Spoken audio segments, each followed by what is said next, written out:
ग्राम कुसुमपुर में आकाश नामक व्यक्ति अपनी पत्नी और बेटे के साथ रहता था। आकाश की किराने की दुकान गांव की सबसे बड़ी दुकान थी। वह दुकान काफी अच्छी चलती थी क्योंकि आकाश की दुकान पर हर चीज अच्छी गुणवत्ता की मिलती थी। आकाश की दुकान से काफी अच्छी कमाई होती थी। उसका घर भी गांव का सबसे अच्छा और बड़ा घर था और घर में किसी चीज की कोई कमी नहीं थी। परंतु आकाश कभी भी अपनी दुकान से किसी को उधार पर या मुफ्त में कोई चीज नहीं देता था। एक दिन उसकी दुकान पर उसका पड़ोसी दिनेश आया और उससे कुछ सामान उधार मांगने लगा। अरे भैया, मुझे घर के लिए कुछ राशन चाहिए था। घर में सामान खत्म हो गया है, परंतु मेरे पास पैसे नहीं हैं। 2-4 दिनों में जैसे ही मुझे तनख्वाह मिलेगी, मैं तुम्हारे पैसे चुका दूंगा। देखो भाई, मेरे दुकान पर सब चीजें बहुत अच्छी गुणवत्ता की मिलती हैं, परंतु मैंने एक उसूल बना रखा है कि मैं उधार नहीं देता। अरे भाई, मैं तो तुम्हारा पड़ोसी हूँ। क्या तुम मुझे भी उधार नहीं दोगे? तुम जानते हो कि मैं 2-4 दिन में तुम्हारे पैसे लौटा दूंगा। दिनेश के बहुत कहने पर भी आकाश उसे उधार नहीं देता।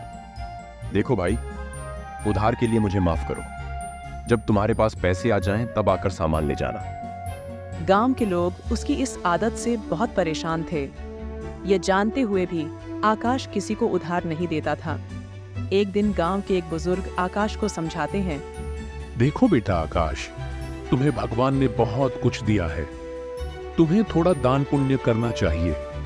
बेटा, यदि तुम बड़े बड़े दान नहीं कर सकते तो थोड़ा बहुत तो करो।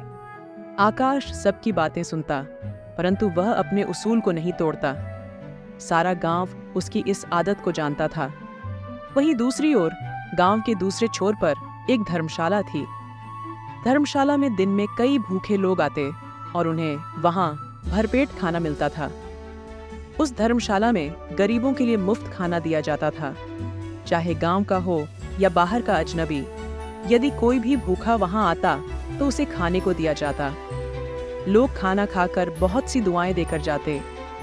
गांव के सभी लोग उस धर्मशाला चलाने वाले को बहुत सी दुआएं देते थे। राकेश उस धर्मशाला की देखरेख करता था। आकाश का बेटा आदित्य गांव के स्कूल में 10वीं कक्षा में पढ़ता था। आकाश ने घर में किसी चीज की कमी नहीं रखी थी, परंतु उसकी पत्नी सविता और बेटा आदित्य उससे इस बात से नाराज रहते थे कि वह इतना पैसा होते हुए भी किसी प्रकार का दान नहीं करता। एक दिन आदित्य अपनी माँ से कहता है, माँ, भगवान ने पिताजी को कितना पैसा दिया है, उन्हें थोड़ा बहुत दान कर ही लेना चाहिए। गांव में लोग उनके बारे में बहुत उल्टी सीधी बातें करते हैं। हाँ बेटा, मैं भी उन्हें कई बार समझा चुकी हूँ, परंतु वह मेरी बात बिल्कुल नहीं सुनते।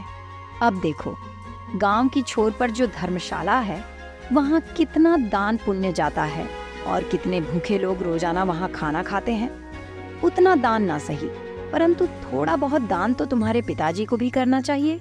इससे लोगों की दुआएं मिलती हैं और कितना नाम होता है। तभी आकाश वहां आ जाता है और उनकी बातें सुन लेता है। देखो, मुझे शिक्षा देने की कोई जरूरत नहीं है। मुझे जो करना है वो मुझे पता है। क्या तुम लोगों को मैंने कभी कोई कमी होने दी? और दान पुण्य का दिखावा करना मुझे अच्छा नहीं लगता।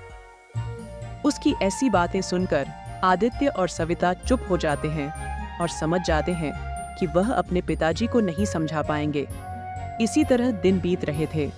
गांव की धर्मशाला खूब बढ़िया चल रही थी और बहुत से भूखे लोग वहां खाना खा रहे थे, परंतु आकाश के व्यवहार में कोई फर्क नहीं आ रहा था। उसके लिए यह कोई मायने नहीं रखता था कि गांव के लोग उसे क्या कहते हैं। कितना कंजूस है भाई, ये कभी भी बिना पैसे के किसी को कुछ नहीं देता। बताओ, भगवान न करे इस पर यदि कोई संकट आ गया तो ये किसी की दुआओं में भी नहीं आएगा।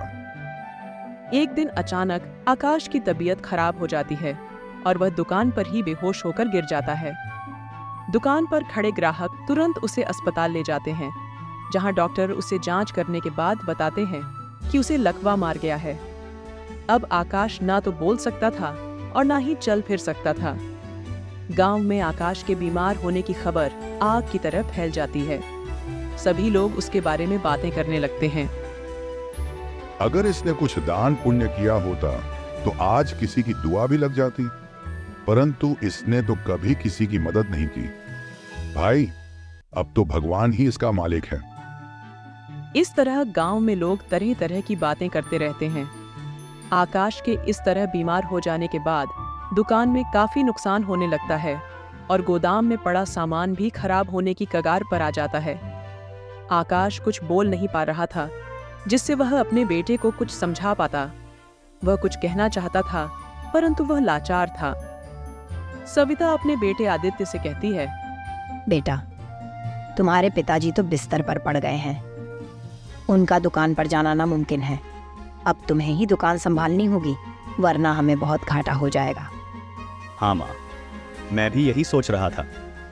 अब दुकान पर मुझे ही जाना पड़ेगा, वरना इस तरह तो सारा सामान खराब हो जाएगा और फिर घर खर्च और पिताजी के इलाज के लिए भी तो पैसा चाहिए। मैं कल ही दुकान पर जाकर सब कुछ देखता हूँ। आकाश के बीमार होने के कुछ दिनों बाद गांव की धर्मशाला भी बंद हो जाती है। राकेश वहां ताला लगाकर कहीं चला जाता है। सभी लोग बहुत हैरान होते हैं।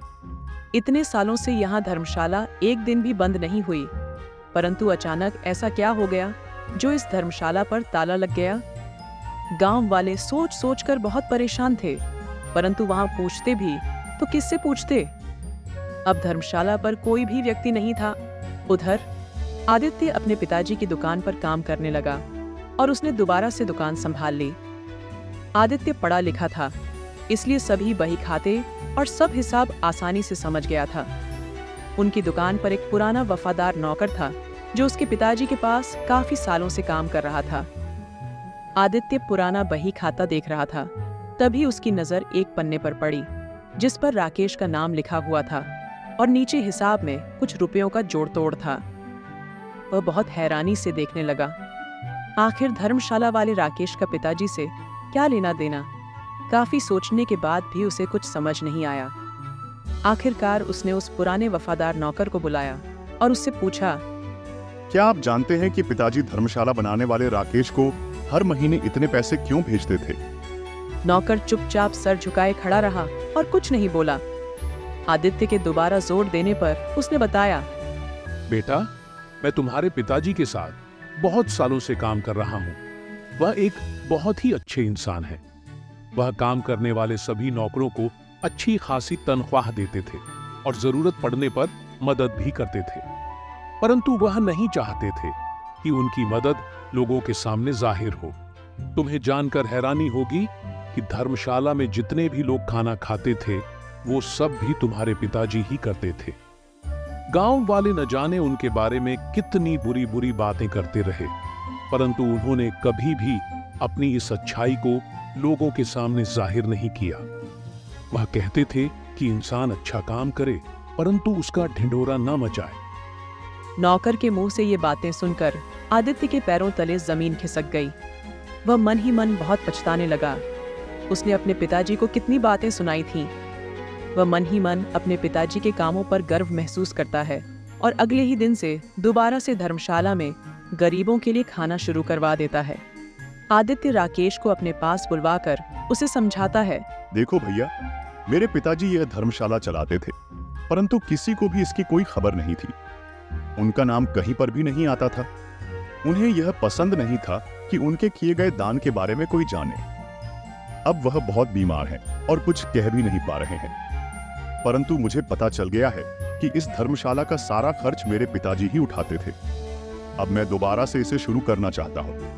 पहले की तरह से ही काम शुरू करवा दीजिए और भूखे और जरूरतमंद लोगों के लिए खाना बनवाना शुरू कीजिए। मैं हर महीने पहले की तरह पैसे भेज दिया करूंगा, परंतु ध्यान रहे, जैसा काम पिताजी करवाते थे वैसा ही होना चाहिए और किसी को इस बात का पता नहीं चलना चाहिए कि काम कौन करवा रहा है। जी, जैसा आप कहें। पहले भी सेठ जी ने मना किया था, इसलिए आज तक यह बात किसी को भी नहीं पता चली। आगे भी मैं किसी से नहीं कहूंगा। सेठ जी जैसे लोग दुनिया में बहुत कम होते हैं। भगवान उन्हें स्वस्थ करे। इस तरह कुछ ही दिन बीतते हैं और आकाश की तबीयत ठीक होने लगती है। आकाश के घर वाले बहुत खुश होते हैं। आकाश का डॉक्टर आदित्य से कहता है, ये तो एक चमत्कार से कम नहीं है। ऐसे मरीज मैंने ठीक होते नहीं देखे, परंतु तुम्हारे पिताजी इतनी जल्दी ठीक हो गए, ये तो बहुत खुशी की बात है। आदित्य मन ही मन समझ गया था, आखिर नेकी का फल कभी ना कभी तो मिलता है। उसके पिताजी ने न जाने कितने गरीबों और भूखे लोगों को खाना खिलाया, जिनकी दुआएं उन्हें लगीं और आज वह बिल्कुल स्वस्थ हो गए।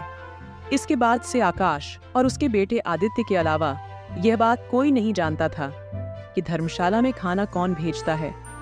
धर्मशाला पहले की तरह रोजाना भूखे लोगों का पेट भरना शुरू कर देती है। आकाश पहले ही की तरह धर्मशाला चलाता रहता है, परंतु गांव में अभी भी किसी को नहीं पता था कि वहां का खर्च आखिर कौन उठाता है। इंसान को किसी न किसी रूप में दान पुण्य तो करना ही चाहिए। ऐसी ही मजेदार वीडियो देखने के लिए हमारे चैनल को सब्सक्राइब करें।